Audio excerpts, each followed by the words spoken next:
guys, my name's Lisa. And I'm Brittany. And I'm Tara. And this is the Imperfect Moms Club. In today's episode, we are joined by special guest Krisler Bailey. She is a married mom to 2 boys aged 9 and 6, a wellness ambassador, and has been a college professor for almost 20 years. Basically, she does it all. Today, we will be discussing that balancing act known as being a working mama.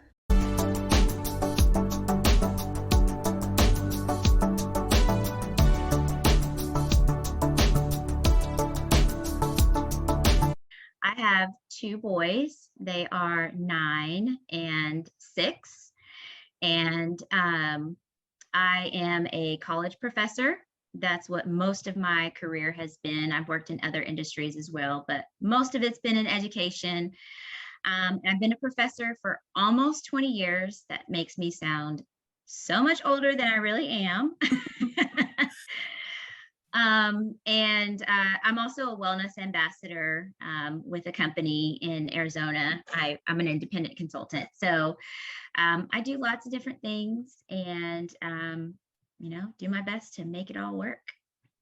Yeah, we have to wear a lot of hats. And I think that's awesome that you're a wellness ambassador. I feel like it's something that in the past, a lot of people haven't talked about. It's been super taboo. Mm-hmm. And more, I feel like it's becoming a little more normal to talk about. I think that's good. Because sometimes it is just a little bit of stress where it's like, you're just stressed because you've got a lot of homework at school, or you're just stressed because you're going through a particular time in your life. But then there's other stress and depression and anxiety, which is medically, people need to be treated. Like they need medication, they need a little bit of extra help, a little extra steps to get better. And I think that it's really important to have a conversation and kind of figure out, do we need to go talk to a doctor about this, or are you just having like a really bad week? Because both are important to talk about and both need to be addressed, but they both have different different ways to address them. Right. Yeah. Exactly. Yes. Yeah. Because I feel like a lot of times people just kind of say, oh, you'll get over it, or just go take a nap. That's not gonna fix it. No, because what happens when I wake up from my nap? Yes, exactly. So I think that's awesome and that's great. And we need more people like you. So I'm glad you're here. Right now I'm a teacher. I used to be full-time before I had kids, and I would teach all day, and then I would also take work home, and sometimes I'd drive back to school later after dinner, like in the dark, and I'd be working into the night, into the wee hours of the night. But then after I had my first daughter, Clara, I tried to go to part-time. Well, and the only reason I stayed was because they literally had nobody to do kindergarten. And they're like, if you don't teach, we cannot have a kindergarten class this year. And I was like, oh, okay. Oh, no pressure. Yeah. And so I was like, okay. And it was a small private school and they were not paying me very much, but I was like, okay, fine. Because I loved my job and I loved the kids. So I was like, okay, I'll do it. So I had to leave Clara at a daycare, and they weren't like mean, but they weren't really great either. I never felt comfortable, like happy leaving her there. I would just cry, on the way to work. And so I would work part-time, but the daycare center only had a full-time position. So they were charging me for full-time, and just literally all my savings just were gone. I was hardly able to keep up with it. So eventually our center, our school opened up a daycare center, and I was like, I need a spot now. Mm-hmm. So that helped a lot. And then I went back to full-time. So as far as the mom guilt goes of like leaving your kids so you can drive off to work, I only had to deal with that for like the first 6 months or so of her life. Because then after that, she was just like right down the hallway. Or depending on what the teacher situation was, they might stick me in the daycare and I could be in there with her. But yeah, the mom guilt was legit. Like the first day I cried all my makeup off. I packed all my makeup in my purse because I knew the second I walked down the sidewalk to go to the school, I was just going to lose it. And I did. I lost it. So, yeah. So what about you? How did you get started? Well, we've had lots of different childcare ways that we've dealt with this. So when I had my first son, I was a full-time professor at a 2-year college. And so what a lot of people don't understand is even if you work full-time, you don't always have like a maternity leave built in. I did not have maternity leave built in. I had to use my my time off that I had accrued outside of, obviously you have FMLA that you can use, but that's unpaid. We were not in a position to, have me off any type of work for any amount of time, especially 12 weeks with no pay. So my son was born right at the beginning of the semester. And we knew that obviously the timing that was going to happen. So we planned for me to have another professor step into my class for the first 6 weeks. And then once that 6 weeks was up, then I would step back in. And fortunately, I was teaching both in the classroom and online. So I was able to make my schedule so that I was only missing 2 days a week of being in class. And then I taught my online class the whole time I was technically on maternity leave. I was still working. So, so it was just a really interesting dynamic because I felt like I was leaving my students in the lurch a little bit because they weren't, I had made the syllabus and I had done all the things, prepared the classes, prepared the schedules. I had, I had talked to the other professor and we had a plan and everything. But I still felt like because I was not there, I was not present, I wasn't giving them what they really should have. But I also felt like in some ways I was leaving my son a little bit in the lurch because I was working from the time that he was born. And so it was just really hard. So I had that time where I was like, okay, I'm a little bit in a tug of war here of just trying to make it all work. And of course, it was my first child. And I fortunately had a lot of help the first 3 weeks that I was home with him. Like my husband was home, my mom came, after my mom left, my sister came. So I had a lot of help in that regard. I know there are people who are doing this alone, and I know there are people who have spouses or significant others that aren't really partners to them. And so, but if get that person involved, because that is going to help you tremendously. Yeah. So after 6 weeks, I went back and I was just on campus 2 days a week. So I was home with my son.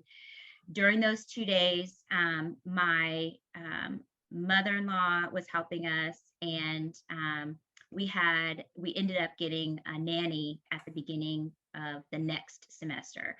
And fortunately, the lady who became our nanny was the wife of the home group leaders that we had, a couple that were home group leaders, and the wife was willing to take care of our son. So for the first 2 years of his life, almost, she was his nanny. And so I felt really good about that because she was a Christian woman. We knew her very well. She watched him in our home.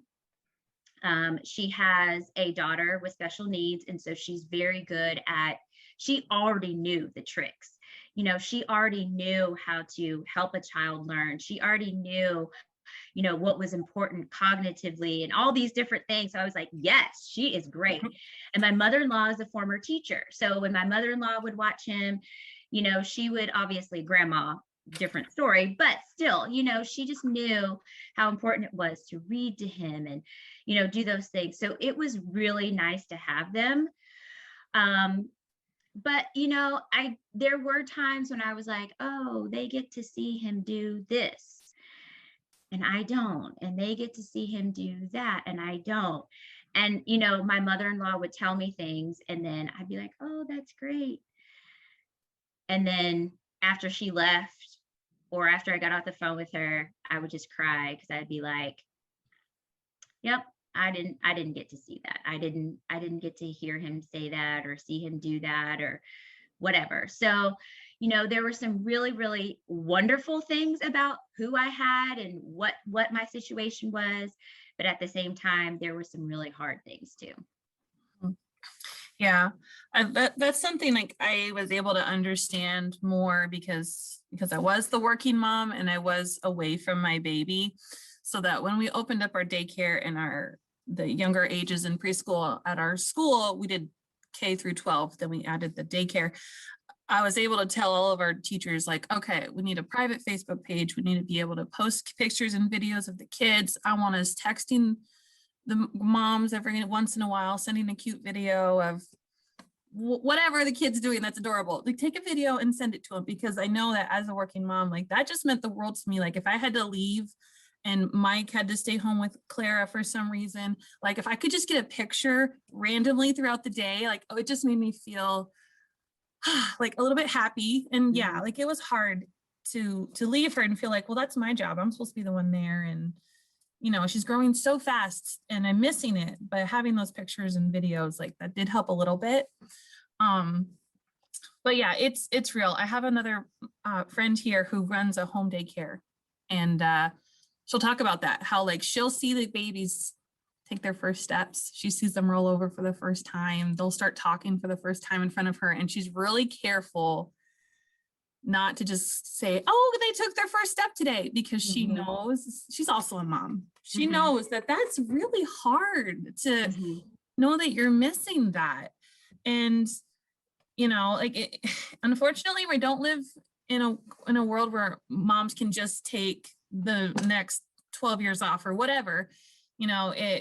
Like for us, like we couldn't afford to do that. We were barely making it with me working anyway. So a lot of people have to work. They have to survive. So it's hard. It's just hard. Yeah. So yeah, the mom guilt, it was legit. It was real. But at this point, I've had her like in my classroom ever since she was like a wee little baby. And I'm like, okay, I'm done. You need to go to first grade. There are those moments too. Yes. Like, I love you, but it's time to have someone else be your teacher. Just the way it worked out. I have a lot of different age groups that I would work with, and they just kind of plugged me in everywhere. So she was always in my room, and I'm like, I can't get away from you.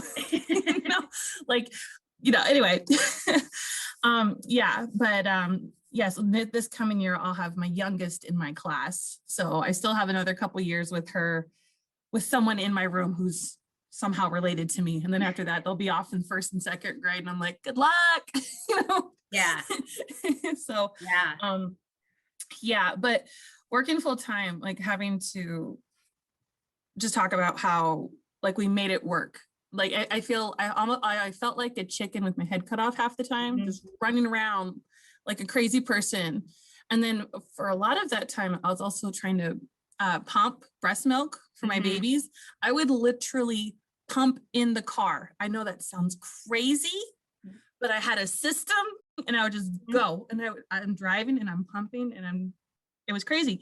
So I had those moments as well. There were moments where I would pump in my office, or I would pump while I was driving. And at first I didn't have a pump that was like a traveling pump. No one really told me that those existed.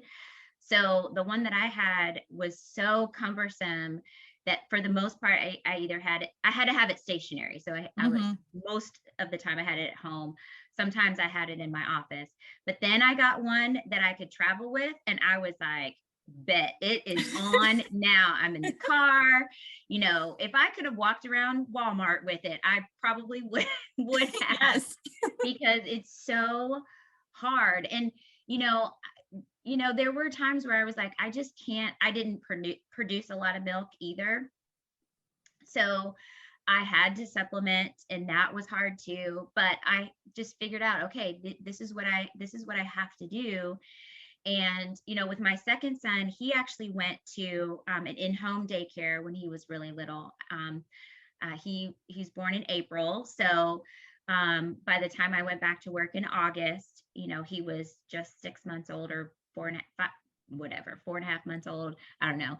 I teach sociology, not math. So, I took him to this wonderful, wonderful woman. There were times dropping him off where I was just like, I'm giving you this milk. I don't know how long it's going to last. Mhm. And then I'd pick him up like 3 days later and she'd be like, we're getting low on milk. And I'm like, Oh. because he was bigger than Big Brother and, growing a whole lot faster and a whole lot hungrier. But it was like, this is what I have to do. I have to supplement. I was not happy about it, but you have to do what you have to do to make it work, to feed your child, to make sure that they're okay, to make sure that they're developing as best they can. It was one of those things where she was the most wonderful woman, and I still keep in touch with her. He only went there until he turned 1, and then he went to the facility with Big Brother because they didn't take kids under the age of 1. But during that time, she was just so lovely and wonderful. We still keep in touch with her and send her pictures and, all that kind of stuff. But there were still moments when I drove away and I was like, he's so itty bitty. I just want to be with him. I just want to be at home with him. And the weirdest thing for me is I never in a million years would have ever said, I want to stay at home with my kids, or I will stay at home with my kids. I always just thought I will work. There was never any doubt, any question before I had kids. I always just thought I'll work. And now I'm like, I like the flexibility. I like, not because now I'm part-time. So I have a much more flexible schedule. I spend a lot more time at my kids' school and doing different things. I'm still extremely busy, but it's just a whole different dynamic. And you just have to find a way to make it work for you. And what works for you may not work for me, and vice versa. But as a mom, you just work to figure it out. Mm-hmm. Absolutely. Yeah. I mean, there's that t-shirt that says, I was a great parent before I had kids.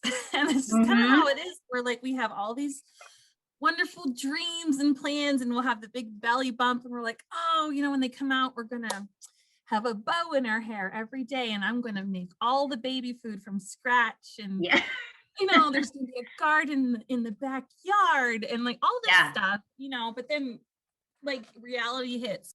Like what you're hearing so far? Be sure to hit that subscribe button so you never miss an episode.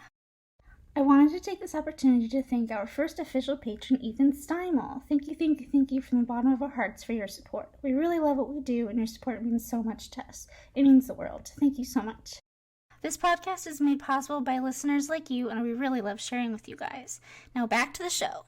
So one thing that I had to learn was meal preps. Well, not necessarily meal prep, but meal planning. Like that became a huge deal, because if I didn't have it all planned out, we wouldn't have made it. So every Friday night, I'll sit down and I just figure out, here's what we're eating for this week. And then I do all my grocery shopping on Saturday, and we don't go to the grocery store throughout the week. Like that's it. I don't have time. And then I also look at the schedule like, okay, well, because we're both teachers, and so he's the administrator. So if there's like a big thing going on at school, he's probably got to be there. I might have to be there.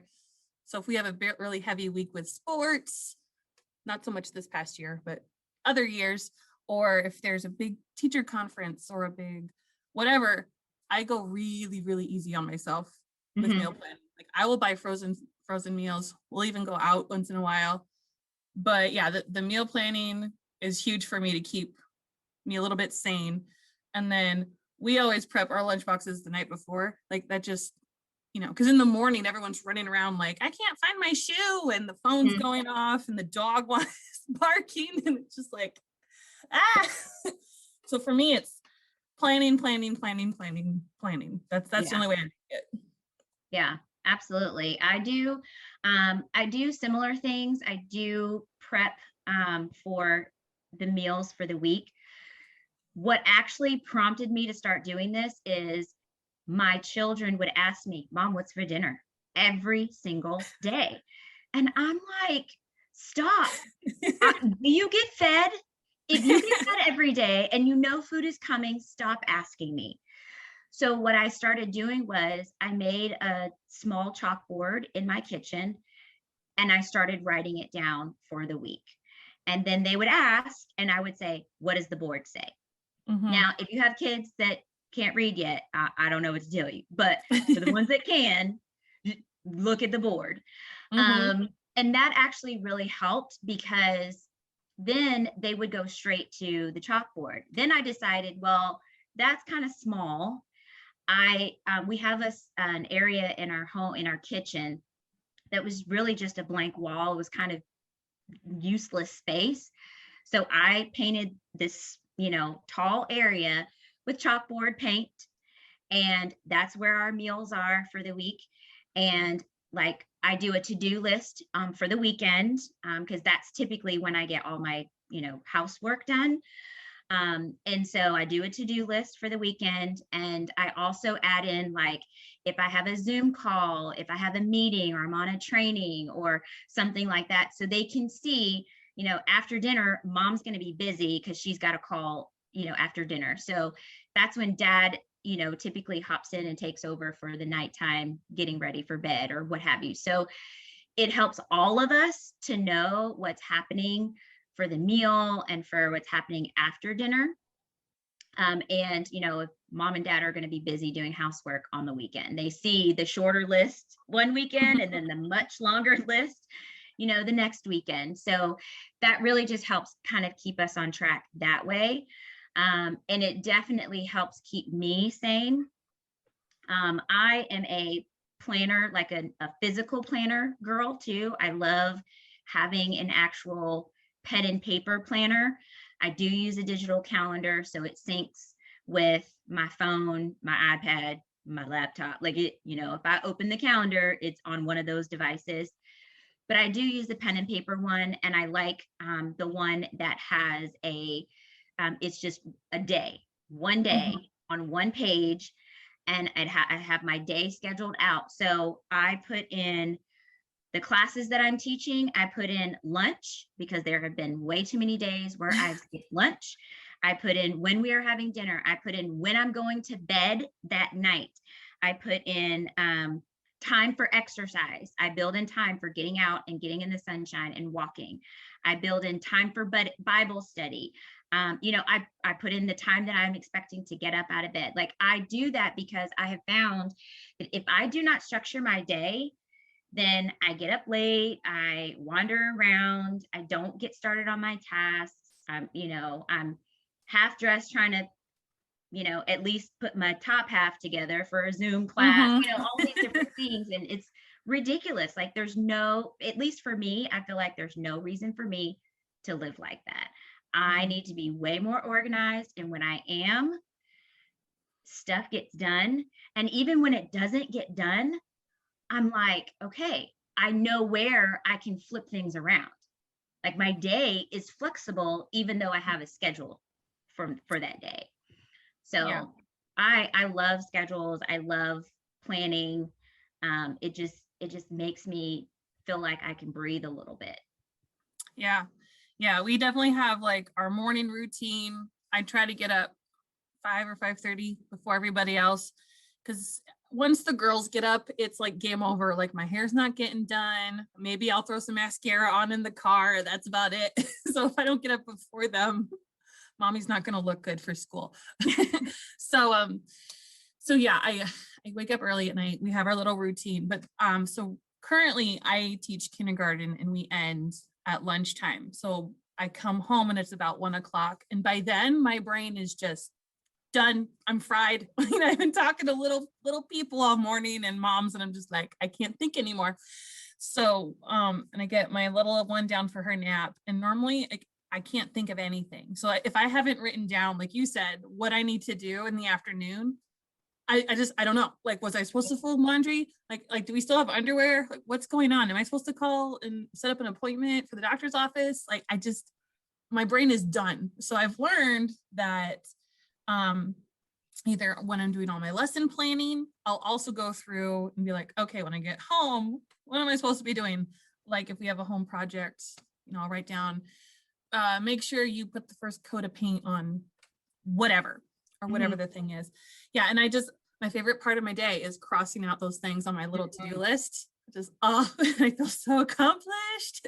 And honestly, it makes me happier because projects get done. And so then I can just sit down on my couch and be like, that thing that's been bugging me finally got fixed, or I finally reorganized that cabinet, or whatever. Like for me, I kept forgetting to buy my daughter some new sneakers. She keeps running around in her dress shoes. And I'm like, Brittany, get her some shoes. So I had to write it down, be like, get the kids some new shoes. And then I did. And she's just running around. She's all happy. And I'm like, oh, okay.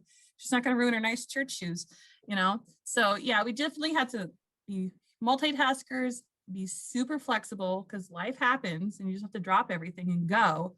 And to some extent, you've got a plan, whether it's a digital planner, a paper planner, or just like you're scribbling on the back of a receipt. You've got a plan somehow, or else, there's just no way to get it all done. Absolutely.